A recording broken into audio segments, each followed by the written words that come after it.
हरे कृष्णा। हम राधा रसोई के नाम से अपना एक किचन स्टार्ट करने जा रहे हैं बहुत जल्द। और ये हमने कार्ट जो है किचन ऑन व्हील्स ये लिया है। इस पर अपने फ्लेक्स बोर्ड लगा के हम इसे रेडी करा लेंगे।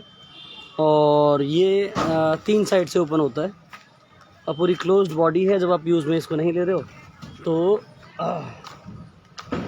ये जहाँ हम एग्जॉस्ट फैन लगा सकते हैं, जिससे कि जो स्मोक है हम अंदर बनाएंगे हम भोजन वगैरह, तो वो पूरी तरह से क्लोज्ड है। ये चीज़ इसकी बहुत अच्छी लग रही है मेरे को। इस साइड से देखिए, ये ऐसे इसका फ्रंट रहेगा। ये कृष्णा रसोई है, हम इसे राधा रसोई का नाम दे देंगे। हमने इसको ख़रीदा है अभी। और मेरे ख्याल से इसका नाम देख के, कृष्णा रसोई नाम देख के ही ये शुभ संकेत मुझे लग रहा है कि ये सेटअप हमारा अच्छा चलने वाला है। तो भैया Chinese fried rice, chilli potato, आलू मिक्स, आलू paratha, idli sambar, Maggi, paneer paratha, masala rice, vegetable sandwich, गोभी पराठा, पाव भाजी, ये सारे आइटम्स, चाय, स्पेशल चाय, कोल्ड ड्रिंक्स, जूस, ये सारे ऑप्शंस हम यहाँ अवेलेबल कराएंगे श्री हित राधा केली कुंज के बाहर। तो हमें बहुत ज़्यादा मुसीबतों का सामना करना पड़ रहा है। प्रेमानंद महाराज के विषय में मैंने बहुत सारे स्टेटस डाले थे, और प्रेमानंद महाराज से मेरी नाराज़गी बस इतनी है जितनी मेरी नाराज़गी योगी महाराज से है कि यूपी का मुख्यमंत्री योगी होने के बावजूद भी मैं वृंदावन आके देख रहा हूँ। जो हमने सुना था कि राम राज्य है यूपी में, ऐसा कुछ नहीं है। जो नीचे के अधिकारी कर्मचारी हैं उनसे बिल्कुल नहीं डरते हैं।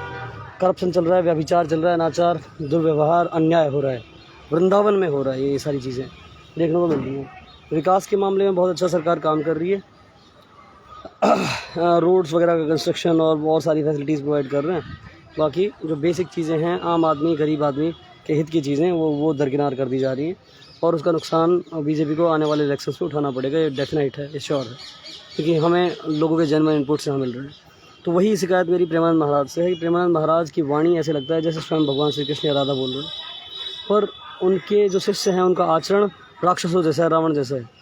उनका एक शिष्य मैं बार बार अपने लाइव में कह चुका हूँ कि संतोष नाम का उनका जो शिष्य है, वो उसने हमारे साथ बहुत दुर्व्यवहार किया, हमें धमकियाँ दी, हमें हमारी जो चाय की शॉप है उसे उठवा दिया, और किसी पागल के थ्रू हमारी चोरियाँ करवाई उसने। और अंत में कल तो हद ही हो गई, परसों हमारी जो गैस सिलेंडर है वो चोरी कर लिया गया है। वो लोग कह रहे हैं आस पड़ोस के कि कोई लड़की थी जो हमने चाय की दुकान की स्टार्टिंग में रखी थी, अपने आकांक्षा और प्रियंका करके। तो प्रियंका का हिसाब हो गया था, 1800 रुपये दे दिए थे। आकांक्षा बहुत ज़्यादा काम में कम और भक्ति भाव में ज़्यादा थी। तो वो कहती भी थी कि भाई मेरे जो पैसे बने वो आप सेवा में लगा देना। फिर अचानक से एक दिन उसने मांगी, मेरे पास पैसे थे नहीं और मैं उनको दे नहीं पाया। फिर जिस दिन उसने सिलेंडर उठाए हैं, ऐसा मैंने देखा नहीं है, मैं सच भी नहीं मान रहा हूँ इस बात को कि वो उठा सकती है, क्योंकि भक्ति भाव में बहुत ज़्यादा थी। और भक्ति भाव वाला आदमी ऐसी हरकत नहीं करता है। पर आजकल किसी का भरोसा भी नहीं है। कथनी करनी में लोगों के को दिखते कुछ हैं, अंदर से कुछ होते हैं। तो हो सकता है उसने ऐसा कर दिया हो।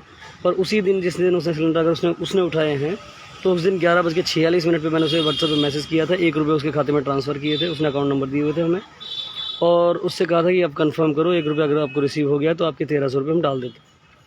और उसके बाद 12:02 पे मैंने उसे कॉल किया था, और कॉल करके वो तो उसने उठाया नहीं। और 11:46 में मैसेज कर रहा हूँ, 12:02 पे कॉल कर रहा हूँ, और उसके बाद 1 बजे के आसपास वो वहाँ से सिलेंडर उठा ले जा रही है। तो ये मेरी नज़रों में चोरी है, जब मैं प्रेजेंट नहीं हूँ, और मैं चोरी का मुकदमा उसके अगेंस्ट मतलब अनजान व्यक्ति के अगेंस्ट मैंने मुकदमा दर्ज करा दिया है। मेरी कोशिश थी कि मैं प्रेमानंद महाराज के विरुद्ध मुकदमा दर्ज कराऊँ कि गुरु, इनके प्रवचनों में मैंने सुना है कि अच्छे से अच्छे तरीके से छानबीन करके गुरु बनाना चाहिए। और यहाँ जब चेले ही दुर्व्यवहार कर रहे हैं, राक्षसों जैसा आचरण कर रहे हैं, तो फिर इन्हें गुरु बनाना मेरे हिसाब में ठीक नहीं है।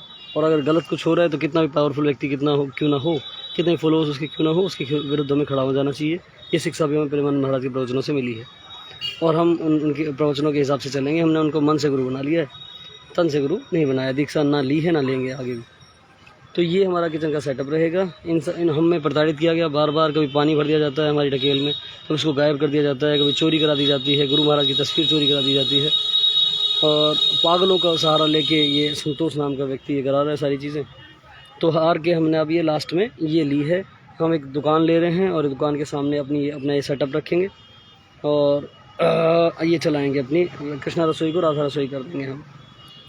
तो भाई जो हमारे पैसे वाले मित्र हैं उनसे मुझे फाइनेंशियल हेल्प चाहिए कि फिर से एक बार, जब मैंने अपनी ढकेल ली थी तो 1100 रुपये विनीत भाई से और 1100 रुपये कृष्णा से मुझे फाइनेंशियल हेल्प मिली थी।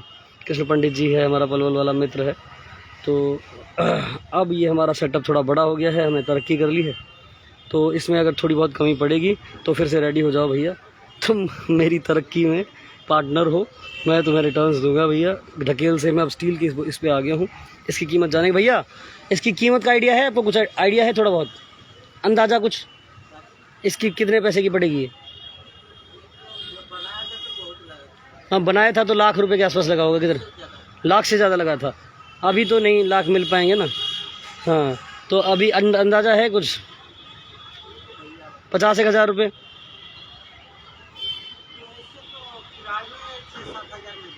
अच्छा चलो देखते हैं। तो ये 1 लाख रुपए के आसपास ये सेटअप बना था, क्योंकि स्टील का काम हमने पहले किया हुआ है, हमारी गैराज हुआ करती थी। स्टील का बहुत एक्सपेंसिव काम होता है, स्टील की रॉड्स, स्टील की ये आइटम्स तो बहुत एक्सपेंसिव है, पर अभी हमें राधा रानी की कृपा से सस्ते में मिल जाएगी। और जो 50-60 हज़ार रुपये, 80 हज़ार रुपये, 70 हज़ार जो भी पड़ता है वो देखेंगे, बार्गेनिंग करेंगे और बात बनी तो ले लेंगे, नहीं बनी तो नहीं लेंगे। भाई कृष्ण जी को देख के मन कर रहा है लेने का। तो कुछ अरेंजमेंट हमारे पास पैसों का है, कुछ उनकी ज़रूरत पड़ेगी, तो भैया तैयार रहना, फिर मैं कष्ट दूंगा तुम्हें। कृष्णा के 2000 रुपये मैंने अब तक नहीं दिए हैं, विनीत भाई के 1100 नहीं दिए हैं, अब हम तरक्की करके देंगे उनका। और तुम फाउंडर मेंबर्स हो हमारे, तो और हमारी तरक्की के साथी रहोगे तुम, मेरे बिज़नेस में तुम पार्टनर्स रहोगे। मैं तुम्हें शेयर दूंगा अपने बिज़नेस में, क्योंकि तुमने मुझे जीरो से हीरो बनाने में मदद की है। श्री राधे, जय श्री कृष्णा। मिलते हैं फिर अपनी दुकान के सामने। ये इसको सेटअप को कंप्लीट करा के फ्लैक्स बोर्ड लगा के रेडी करके आज का पूरा दिन लगेगा और फिर हम इसको रेडी कर देंगे। वृंदावन में जब कभी आओ तो राधा रसोई में खाना खाओ। आपके पास पैसे हैं तो दो, नहीं है तो मत दो। ऐसा हमारा सेटअप रहेगा। कोई भी व्यक्ति जो हमारी राधा रसोई पे खाना खाएगा उसे अपनी जेब चेक करने की ज़रूरत नहीं होगी, चाहे वो अमीर हो, गरीब हो, संत हो, साधु हो, सीधा आए और खाना खाए। पैसे हैं तो दे दे, नहीं है तो कोई बात नहीं। इस तरह से हम इसको चलाएंगे। ऐसे ही हमारी चाय की दुकान चल रही थी। हम उससे पैसे मांगेंगे ज़रूर जो बनेंगे, पर किसी के साथ ज़बरदस्ती नहीं। अगर किसी के पास पैसा नहीं है, बाद में देना चाहता है बाद में दे दे, नहीं देना चाहता मत दे, और खाओ बस, भोजन खाओ। क्योंकि राधा जी की रसोई जो हो गई उसमें पैसे का कोई लेना देना है, बनता नहीं है। और जो समर्थ हैं उन्हें देना चाहिए, जो सक्षम हैं, जिनके पास पैसा है उन्हें देना चाहिए, तो वो देंगे भी, वो देते भी हैं। जब आप राधा रानी भरोसा करते हो तो आपका काम चलता है। हमारा ठेला चल रहा है, बस हमारे ठेले में तो प्रेमानंद महाराज के शिष्यों ने आग लगाई है और हमारा काम बंद करा दिया। गैस सिलेंडर चोरी होने के बाद से 2 दिन से कोई काम नहीं हुआ। अदरवाइज़ 1500, 2000, 3000 रुपये तक का भी काम एक दिन में होता था हमारा। रात शाम के 7 बजे से लेके दोपहर के 1 बजे तक मैं काम करता था, 20-20 घंटे, और 1 बजे 2 बजे तक भी। तो वो उसमें नज़र लगा दी, उसमें भांजी मार दी। और प्रेमानंद महाराज का कोई नियंत्रण नहीं है अपने उद्दंड शिष्यों पे, इसलिए मैं गुस्सा हो गया था, उनसे नाराज़ हो गया था। मैंने स्टेटस उनके विरुद्ध वाखंडी कुछ कह दिया था उनको, तो मैंने वो स्टेटस हटा दिए हैं। ठीक है, जैसे राधा रानी कर रही हैं वैसे चलेंगे और गलत के खिलाफ़ बोलते रहें। जय श्री कृष्ण।